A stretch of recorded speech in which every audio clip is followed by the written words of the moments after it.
हाँ तो बच्चा जी कैसे हैं आप लोग। उम्मीद है कि बहुत ही अच्छे होइएगा और मन लगा के पढ़ाई करते होइएगा। तो चलिए मैं आपके लिए एक मोटिवेशन का लाइन बोलता हूँ, आप इसे आराम से लिख कर और अपने ज़िंदगी में इसे उतार सकते हैं। तो वह लाइन यह है कि काम करो ऐसा कि एक पहचान बन जाए, हर कदम ऐसा चलो कि निशान बन जाए। यहाँ ज़िंदगी तो हर कोई काट लेता है, ज़िंदगी जियो इस कदर के मिसाल बन जाए। बच्चों मैं आज के इस वीडियो में एक ऐसे ही महान इंसान के बारे में बात करने वाला हूँ जिनका नाम है जननायक कर्पूरी ठाकुर। ये कोई आम इंसान नहीं बल्कि बिहार के 2 बार मुख्यमंत्री रह चुके हैं और 1 बार उप मुख्यमंत्री भी रह चुके हैं। तो टोटल बात हम जानेंगे इस चैप्टर में और इस वीडियो में। तो वह जो चैप्टर है वो इसका नाम है कि 19वां चैप्टर है जिनका नाम ही है जननायक कर्पूरी ठाकुर। और इसमें केवल और केवल जननायक कर्पूरी ठाकुर के जीवनी के बारे में बताया गया है बच्चों। और इस चैप्टर से बहुत सारा क्वेश्चन आपके एग्जाम में आते हैं। बच्चों का यह कहना रहता है कि सर इसमें बहुत ही ज्यादा सनिस भी है, बहुत ही ज्यादा कंफ्यूजन होता है याद करने में,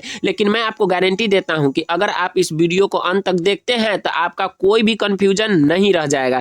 तो चलिए फटाफट से चैनल को सब्सक्राइब कर दीजिए और हाँ कमेंट में जाकर अपना नाम लिखिए ताकि हमें पता चल सके कि आप अगर वीडियो देख रहे हैं तो आप इस वीडियो से कितना ज़्यादा फायदा उठा रहे हैं। तो इसमें नाम लिखिए और इस वीडियो का कितना ज़्यादा फायदा हो रहा है ये भी हमें बताइए। और ये वीडियो कैसा लगता है आपको, क्या इसी तरह के और भी वीडियो चाहिए तो कमेंट में जरूर यस सर लिखिए। तो चलिए सबसे पहले हम शुरू करते हैं इस पाठ का विधा से, यानी आपके एग्जाम में यह आता है बच्चा जी आपसे एक क्वेश्चन पूछेगा। सबसे पहला क्वेश्चन इस पाठ से कि बताइए जननायक कर्पूरी ठाकुर जो पाठ है उसकी विधा क्या है। तो आपको टिक मारना है जीवनी में। कहाँ टिक लगाओगे, जीवनी में लगाओगे। Yes sir. चलो आगे चलते हैं। तो हमारा अगला क्वेश्चन आता है कि इसके रचनाकार कौन है। रचनाकार मतलब लेखक, इस चैप्टर को लिखने वाले का नाम क्या है। तो इस चैप्टर के लिखने वाले का नाम क्या है, पापूविस, यानी कि पाठ्य पुस्तक विकास समिति द्वारा यह चैप्टर लिखा गया है। तो सबसे पहले इस चैप्टर में जिनका नाम आया है जननायक कर्पूरी ठाकुर, तो चलिए उनका देखते हैं कि जन्म कब हुआ था। तो जन्म हुआ था उनका 24 जनवरी 1921 ईस्वी को। जी कि कब हुआ था जन्म, तो 24 जनवरी 1921 ईस्वी को। कमेंट में अपना नाम जरूर लिखे और वीडियो कैसा लगता है ये भी बताइए ताकि मैं आपके लिए अगले चैप्टर का शानदार से शानदार और ज़बरदस्त वीडियो लेकर आऊँ। तो इसमें गांव पूछ रहा है बच्चों कि बताइए कि जननायक कर्पूरी ठाकुर का जन्म किस गाँव में हुआ था। तो आराम से समझिएगा, पितौंझिया गाँव में हुआ था इनका जन्म। कहाँ पड़ता है यह, तो यह समस्तीपुर के निकट में यह गाँव है। अगला क्वेश्चन आपसे पूछेगा कि बताइए जननायक कर्पूरी ठाकुर के माता जी का नाम क्या था। किनका नाम, माता जी का नाम बहुत ही मस्त नाम है। क्या नाम है, राम दुलारी देवी। और इनके पिता का नाम क्या है, तो गोकुल ठाकुर। पत्नी कौन थी, तो फुलेश्वरी देवी। जी 3 नाम इसमें हमने बताया और तीनों नाम आपको याद होना चाहिए। सबसे पहले कौन सा नाम है, तो सबसे पहले तो आपको इनका ही नाम याद होना चाहिए कि इनका नाम क्या है, जननायक कर्पूरी ठाकुर है। ये कौन थे, तो ये बिहार के 2 बार मुख्यमंत्री रह चुके हैं। और इनके पाठ का जो विधा है वह क्या है, जीवनी है। रचनाकार कौन है, पापूविस। जन्म कब हुआ था, तो 24 जनवरी 1921 ईस्वी को। गांव कौन सा है, तो पितौंझिया। कहाँ पड़ता है, समस्तीपुर के निकट में है। माता जी का नाम क्या है, तो राम दुलारी देवी। पिताजी का नाम क्या है, गोकुल ठाकुर। पत्नी कौन थी, फुलेश्वरी देवी। क्या बच्चों आपको इतना सारा याद हो चुका है। तो चलिए हम आगे चलते हैं। अगला क्या आता है, तो अगला बात इसमें आता है कि बताइए उनका मृत्यु कब और कैसे हुआ। आपसे ऑब्जेक्टिव में पूछेगा कि बताइए जननायक कर्पूरी ठाकुर का मृत्यु का कारण क्या था। तो आप बताइएगा उनको कि उनका मृत्यु हुआ था 17 फरवरी 1988 ईस्वी को और हृदयघात के कारण ही उनका मृत्यु हुआ था। अब अगला क्वेश्चन ये आता है, ऑब्जेक्टिव में पूछेगा कि बताइए गरीबों का मसीहा किसे कहा जाता है। आपको 4 ऑप्शन दिए जाएंगे जिनमें से आपको चुनना है जननायक कर्पूरी ठाकुर। गरीबों का मसीहा कौन, जननायक कर्पूरी ठाकुर। अब है आगे जयप्रकाश नारायण को क्या कहा जाता है, तो जयप्रकाश नारायण को लोकनायक कहा जाता है। एकदम अच्छे समझिएगा, हड़बड़ में गड़बड़ नहीं होना चाहिए। आपको एकदम आराम से वीडियो को देखना है।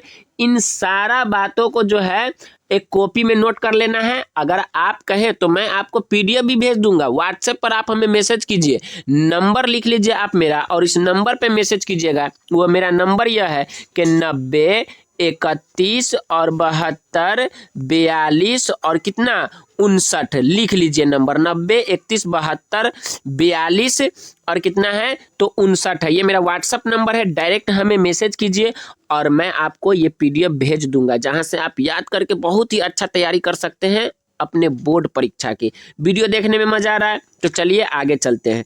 अगला क्वेश्चन हमारा यह है कि गरीबों का मसीहा कौन है तो जननायक कर्पूरी ठाकुर। लोकनायक कौन है तो जयप्रकाश नारायण। ये दोनों अलग अलग नाम है। अब है एक क्वेश्चन, आजाद दस्ता का गठन किसने किया था तो जयप्रकाश नारायण ने किया था। और आजाद दस्ता के सक्रिय सदस्य कौन थे तो जननायक कर्पूरी ठाकुर थे। दोनों ऑब्जेक्टिव ध्यान से समझिएगा कि आजाद दस्ता का गठन किसने किया था, जयप्रकाश नारायण ने, और आजाद दस्ता का सक्रिय सदस्य कौन है तो जननायक कर्पूरी ठाकुर है। और अगला क्वेश्चन है, मध्य विद्यालय में प्रधानाध्यापक के पद पर जननायक कर्पूरी ठाकुर 30 रुपया प्रति माह के दर से पढ़ाना शुरू किए थे। एग्जाम में आपको क्वेश्चन आएगा कि बताइए जननायक कर्पूरी ठाकुर जो है मध्य विद्यालय में कितना रुपया जो है पढ़ाने का लेता था एक महीने का, तो आपका जवाब होना चाहिए कि 30 रुपया लेता था। और किस पद पे नियुक्त थे तो प्रधानाध्यापक के पद पे नियुक्त थे। बहुत ही अच्छी बात है, गरीबी थी उस समय इसलिए वो पढ़ाना शुरू कर दिए थे। कितने रुपए में तो 30 रुपए में। चलिए आगे चलते हैं। कर्पूरी ठाकुर के पहली जेल यात्रा देखते हैं कब हुआ था तो इनको जेल में डाल दिया गया था रात्रि 2 बजे। इनको घर से ले गए थे पुलिस वाले और 23 अक्टूबर 1943 ईस्वी को। और वो ले जाकर कहाँ रखे थे तो दरभंगा के जेल में रखे थे। क्या है, कर्पूरी ठाकुर की पहली जेल यात्रा 23 अक्टूबर 1943 ईस्वी को रात्रि 2 बजे हुई थी और कहाँ रखे थे तो दरभंगा के जेल में रखा था उनको। अब है अगला क्वेश्चन। अगला क्वेश्चन है कि 1952 ईस्वी में प्रथम बार विधायक बने। विधायक का जो कार्यकाल है अब शुरू होता है। कब बने तो प्रथम बार विधायक तो 1952 ईस्वी में बने। किस पार्टी से बने तो सोशलिस्ट पार्टी से बने। और यह जो क्षेत्र था वह क्षेत्र कौन सा था तो समस्तीपुर के ताजपुर विधानसभा निर्वाचन क्षेत्र से प्रथम बार विधायक बने थे।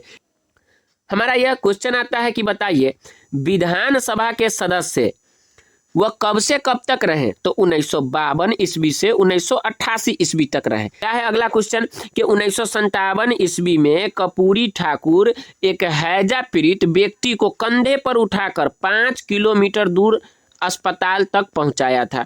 जी 1957 ईस्वी में कर्पूरी ठाकुर ने एक हैजा पीड़ित व्यक्ति को, क्वेश्चन में पूछेगा बताइए 5 किलोमीटर तक कौन से बीमारी वाले व्यक्ति को जो है अस्पताल तक पहुंचाया था कंधे पे उठा के, तो आपका जवाब होना चाहिए हैजा से पीड़ित थे। और कहेगा क्वेश्चन में अगर उलट कर कि 1957 ईस्वी में कर्पूरी ठाकुर एक हैजा पीड़ित व्यक्ति को कंधे पर उठाकर कितने किलोमीटर दूर तक गए थे तो 5 किलोमीटर तक गए थे। एक बार जब वह सचिवालय में गए तो जो लिफ्ट से जा रहे थे उस लिफ्ट के ऊपर अंग्रेजी में एक बात लिखा था जिन पर उनका नजर पड़ता है और वह बात यह था कि ओनली फॉर ऑफिसर्स, यानी कि यह कि इस लिफ्ट का प्रयोग सिर्फ ऑफिसर लोग ही कर सकते हैं। जो काम करवाने के लिए लोग आते हैं उनको सीढ़ियों से जाना पड़ेगा। तो कर्पूरी ठाकुर ने उनको तुरंत ही क्या कर दिया, गलत साबित करके उनको जो लिफ्ट था उनको सभी लोगों के लिए अनिवार्य कर दिया। अब हम लोग भी उस लिफ्ट से जा सकते थे। तो आपसे क्वेश्चन क्या पूछेगा, क्वेश्चन यह पूछेगा बताइए सचिवालय में लिफ्ट के ऊपर अंग्रेजी में क्या लिखा था तो आपका जवाब होना चाहिए ओनली फॉर ऑफिसर्स। अगला क्वेश्चन है और ये क्वेश्चन बहुत ही ज्यादा इंपॉर्टेंट है, यहाँ से क्वेश्चन बहुत बार पूछ चुका है बच्चा जी। तो क्वेश्चन यह है कि बताइए जननायक कर्पूरी ठाकुर बचपन में क्या करते थे तो बचपन में वह गाय एवं अन्य पशु चराते थे। बचपन में उनका दौड़ने, तैरने और डफली बजाने का शौक था। ये क्वेश्चन पूछे हुआ है कि बताइए जननायक कर्पूरी ठाकुर जो है बचपन में किस चीज का शौक रखते थे तो डफली बजाने का। गांव घर में जाकर मंडली में जाकर वो डफली बजाया करते थे।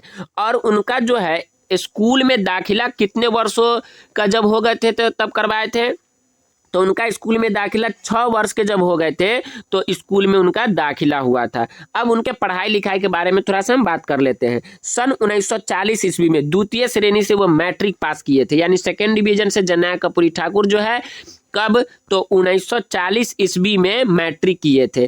तो वह मैट्रिक पास कर चुके हैं। अब चलते हैं थोड़ा आईए की पढ़ाई में। तो 1942 ईस्वी में आईए यानी इंटर की परीक्षा द्वितीय श्रेणी से यानी कि सेकेंड डिवीजन से दरभंगा के चंद्रधारी मिथिला कॉलेज से क्या किए थे, पास किए थे। ये जो दरभंगा के चंद्रधारी मिथिला कॉलेज था वो 50 से 60 किलोमीटर दूर था। पहले पैदल चलते थे, फिर ट्रेन से जाते थे पढ़ने। तो बताइए इतना ज़्यादा कठिन परिश्रम करने के बाद में तो वो कॉलेज पहुँचते थे। इसी कॉलेज में कर्पूरी ठाकुर ने बीए करने के लिए नामांकन करा दिया, लेकिन उस कॉलेज को वह छोड़ दिए। कब छोड़े, तो कर्पूरी ठाकुर अपना कॉलेज का त्याग अगस्त क्रांति के दौरान 1942 ईस्वी में किया था और भागलपुर कैंप जेल में कैदियों के लिए 25 दिनों का उपवास कर सरकार को झुकने को मजबूर किया था। यानी अगर आपसे क्वेश्चन पूछे कि बताइए भागलपुर कैंप जेल में कैदियों के लिए वो कितने दिनों का उपवास रखे थे, तो 25 दिनों का उपवास रखे थे, जिससे सरकार क्या हो गई थी, मजबूरन उनके बात को मानना पड़ा। अब आते हैं कर्पूरी ठाकुर कब सीएम बने थे और कब जो है उप मुख्यमंत्री यानी कि मुख्यमंत्री और उप मुख्यमंत्री कब बने थे, कितने दिनों तक बने रहे, आइए देखते हैं। तो कर्पूरी ठाकुर एक बार उप मुख्यमंत्री बने, कब, 1967 ईस्वी में। और कर्पूरी ठाकुर 2 बार मुख्यमंत्री बने, पहली बार 1970 ईस्वी में, दूसरी बार 1977 ईस्वी में बने थे। तो ये दोनों ऑब्जेक्टिव इंपॉर्टेंट है बच्चा जी, आप इसे लिखकर याद कर लीजिए। अब चलते हैं आगे। विपक्ष के नेता पद से कब हटाया गया, तो विपक्ष के नेता पद से 12 अगस्त 1987 ईस्वी को हटाया गया। और मेरा यूट्यूब चैनल है बच्चों, ये आप सबका चैनल है, आप सबके तैयारी के लिए बनाया गया चैनल है, जिनका नाम है NH कोचिंग सेंटर। इसका ऑफलाइन सेंटर भी चलता है, तो आप यहाँ से आकर तैयारी भी कर सकते हैं। अगर हमारे यहाँ पढ़ते हैं तो ये सब के सब चीज़ आपको मिल जाएगा PDF, और अगर नहीं पढ़ते हैं तो आप हमें मैसेज कीजिए, मैं आपको फ्री में, इसका कोई फी नहीं है बच्चा जी, आप इसे फ्री में ले सकते हैं और नॉन हिंदी की तैयारी बेहतर से बेहतरीन कर सकते हैं। वीडियो कैसा लगा आप हमें कमेंट में ज़रूर बताइए। क्या आपको इसी तरह के और भी वीडियो चाहिए? अगर चाहिए तो यस सर लिखिए, मैं आपके लिए सारा का सारा चैप्टर का वीडियो इसी तरह का बना दूंगा। वीडियो देखने के लिए धन्यवाद।